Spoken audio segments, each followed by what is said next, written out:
Hello everyone, आज मैं share करने वाली हूँ बहुत ही स्वादिष्ट कटहल की सब्ज़ी।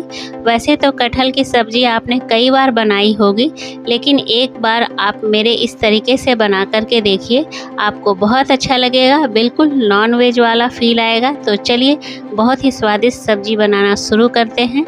तो यहाँ पे मैंने 500 ग्राम कटहल ले लिया है, जिसका छिलका उतार के मीडियम साइज़ में कट कर लिया है और 2 से 3 बार अच्छी तरह से धो लिया है।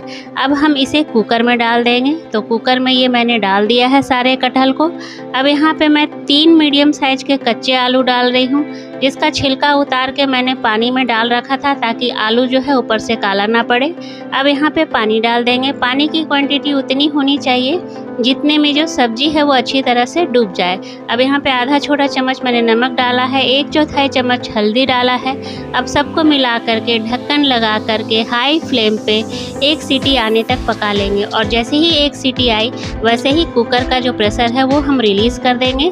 नहीं तो अगर हम ढक्कन लगा छोड़ देंगे तो कटहल जो है हमारा, आलू जो है वो पूरी तरह से गल जाएगा। तो मैंने ये प्रेशर रिलीज़ करके ढक्कन हटा दिया 1 सीटी आने के बाद ही। तो ये देखिए कटहल जो है हमारा पक गया है पर गला नहीं है। तो फोक से इस तरह से चेक कर रही हूँ, गला बिल्कुल नहीं है। तो अब इसे हम क्या करेंगे, छान करके अलग बर्तन में निकाल लेंगे। तो ये मैंने निकाल लिया है। अब जो कुकर के अंदर पानी है इसको हम फेंकेंगे नहीं, इसका इस्तेमाल हम ग्रेवी में करेंगे। इसको साइड कर देते हैं। इधर कढ़ाई गरम होने के लिए चढ़ा दिया है, 2 चम्मच सरसों का तेल डाल दिया। तेल को अच्छी तरह से पहले गरम होने देंगे। उसके बाद उबले हुए कटहल को और आलू को भी मैंने मीडियम साइज़ में कट कर लिया है। लो टू मीडियम फ्लेम पे इसे लगातार चलाते हुए 5 से 6 मिनट तक के लिए भून लेंगे, जब तक कि इसमें हल्का सा कलर ना आ जाए। तो यहाँ पे देखिए 6 मिनट हो गए हैं, कलर अच्छा सा आ गया है। अब इसको हम अलग बर्तन में निकाल लेंगे। फ्रेंड्स, यहाँ पे आलू डालना बिल्कुल ऑप्शनल है। यहाँ पे मेरे बच्चों को आलू ज़्यादा पसंद है, इसलिए मैं थोड़ा कभी कभी डाल देती हूँ। ये आलू जो है वो बिल्कुल ऑप्शनल है। तो निकाल करके वापस से उसी कढ़ाई में 1 चम्मच मैंने तेल डाल दिया है। और यहाँ पे एक दालचीनी का टुकड़ा है 1 इंच, 1 छोटी इलायची है, 1 बड़ी इलायची है, 4 लौंग है, 5 काली मिर्च है, ½ टीस्पून सौंफ है, ½ टीस्पून जीरा है, 2 टीस्पून साबुत धनिया है। अब यहाँ पे तेल अच्छी तरह से गर्म हो गया है। अब इन मसालों को हम तेल के अंदर डाल देंगे और फ्लेम को यहाँ पे लो ही रखना है और लो फ्लेम पे कुछ सेकंड तक के लिए इसे भून लेना है। तो भूनने के बाद ये देखिए हल्का सा कलर चेंज हो गया है। अब इस स्टेज पे हम यहाँ पे 1.5 इंच अदरक का टुकड़ा, 7 से 8 लहसुन की कलियाँ और 3 हरी मिर्च है जिसे तोड़ के डाल दिया है। यहाँ पे 2 मीडियम साइज का प्याज रफली चॉप करके मैंने डाला है। अब प्याज को भी 2 से 3 मिनट तक के लिए हम भून लेंगे, हल्का सा सॉफ्ट कर लेंगे, इसका मतलब कच्चापन थोड़ा सा दूर हो जाए। तो ये देखिए 2 मिनट तक मैंने भूना है, प्याज जो है हल्का सा भून गया है। अब इस स्टेज पे 2 मीडियम साइज़ के टमाटर डाल देंगे।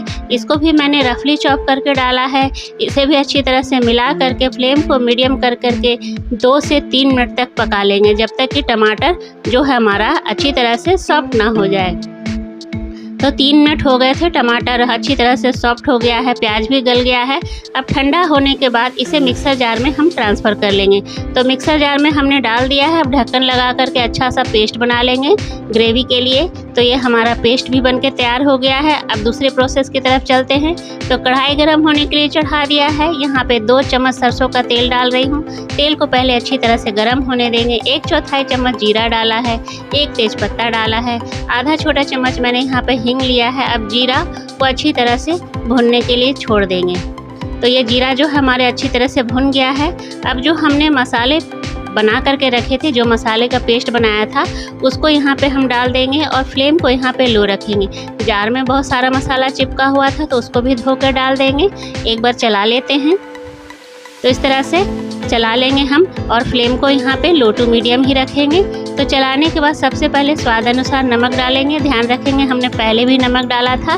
1 टीस्पून कश्मीरी लाल मिर्च डाल रही हूँ और ½ टीस्पून हल्दी डाल रही हूँ। एक बार मिला लेंगे। और यहाँ पे हमें मसालों को ज़्यादा देर पकाने की ज़रूरत नहीं है, क्योंकि मसाले तो हमने पहले भी पकाए थे, भुने थे। अब लीड लगा के 3 मिनट तक पका लेंगे। तो ये देखिए 3 मिनट के बाद मसाले कितनी अच्छी तरह से भुन के तैयार हो गए हैं, तेल ऊपर की ओर आ गया है। तो एक बार इस तरह से चला लेंगे। तो ये हमने चला लिया है। अब भुने हुए कटहल और आलू को इसके अंदर हम डाल देंगे। तो ये हमने डाल दिया है। अब एक बार अच्छी तरह से मिक्स कर लेंगे।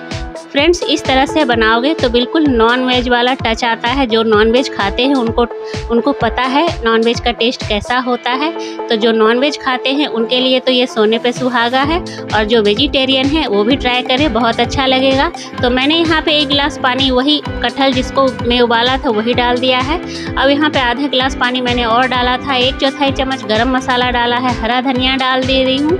अब एक बार मिक्स कर लेते हैं। मिक्स करने के बाद इसे 7 से 8 मिनट के लिए लो टू मीडियम फ्लेम पे हम पका लेंगे। तो लीड लगा दिया है मैंने। अब 8 मिनट के लिए छोड़ देते हैं। तो 8 मिनट के बाद चेक कर रही हूँ। तो फ्रेंड्स, ये देखिए बहुत ही शानदार और बहुत ही स्वादिष्ट हमारी कटहल की सब्ज़ी बनके तैयार हो गई है। अब आप इसे चावल के साथ, रोटी, पराठा, पूड़ी किसी के साथ भी खा सकते हैं, बहुत ही अच्छी लगेगी। तो कटहल एक बार चेक कर लेती हूँ। तो पूरी अच्छी तरह से पक गया है, आलू भी हमारा पक गया है। अब ऊपर से थोड़ा सा मैं हरा धनिया डाल दूँगी। तो ये, और गैस फ्लेम को यहाँ पे बंद कर दूँगी। तो ये हमारा तैयार हो गया। उम्मीद करती हूँ कि आप लोग को आज की रेसिपी बहुत ही अच्छी लगी होगी। अगर अच्छी लगी तो लाइक शेयर करना, और अगर मेरे चैनल पे आप नए हो तो मेरे चैनल को सब्सक्राइब करना बिल्कुल ना भूलना। मिलती हूँ अगले रेसिपी में, तब तक के लिए टेक केयर, बाय बाय।